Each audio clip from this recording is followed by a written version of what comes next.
Let's go! No, no, no, no.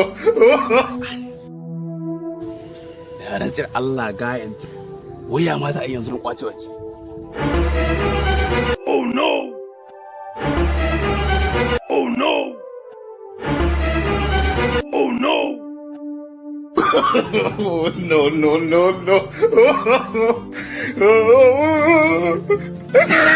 Kai malam dan makauni ina ne kai? Baka gani na ne haka?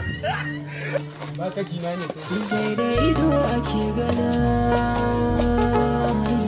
Wato malam kana son ka ce min kai makaho ne. Wallahi mai gida ina so irin ku saboda ganewa. Ni wallahi makaho ne. Tabbat makaho ne.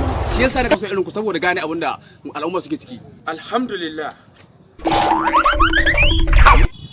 Tashi tsaya gani, tashi tsaya. Oh no! Yawwa.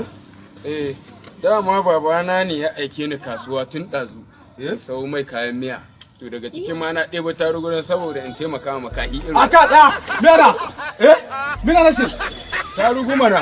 mina yi shi Dama ana taimaka wa makahi irin ku saboda su gani. ka tsaya ni Dama wannan tarugun makahi kawai ake ma magani. haka ta wallahi ba hakan na ba wallahi dama ka gane waka wani matashi ta yanzu wallahi Kano kawo dan sarki ka sai ko Ni ban san shi ba. to amma tsaya ka ji duk wanda an kai gaskiya ba gidaje yake ya za a yi irin kawo dan sarki wanda ka tashi yanzu Kano cikin mawaka ka sani kuma wai a ce ka sani ba wallahi gaskiya ba gidaje yake Babu ruwana da wani kawo dan sarki. Ni da ma da kaga na hito nan wannan tarugun irin ku kawai nake taimaka ma da shi. Dan haka sai na sama shi. Ni ma kace? Sai da ido ake gana hanya. to tsaya shin kai yanzu me haka ne wai Sa ma shi zan yi dan saboda ka ƙara gani. ka tsaka ja ni ba haka na ba wallahi kin ji Allah tsaka ja wallahi gaskiya na wani abin nan ba abin nan ba gaskiya na ba Wannan tarugun ai ya zama dole in sa ma shi dan ka ƙara gani. inna lillahi wa inna ilaihi Shi raji'un wai kai